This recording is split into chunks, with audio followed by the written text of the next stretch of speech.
انسان اپنے اچھے اخلاق اور اچھے کردار سے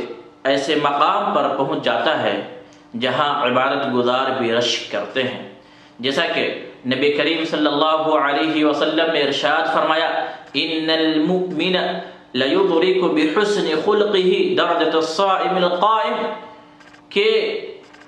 بلا شبہ مومن اپنے اچھے اخلاق کی بنا پر روزہ دار اور تہجد گزار کے مقام تک پہنچ جاتا ہے۔ غصہ کی حالت میں صبر کا پیکر بنے رہنا، طاقت و قوت کے باوجود عفو و درگزر کرنا،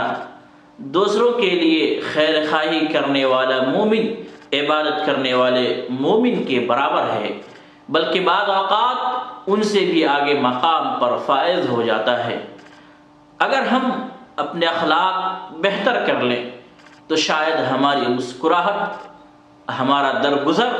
اللہ کے نزدیک 1000 رکعتوں سے زیادہ قیمتی ہو سکتا ہے۔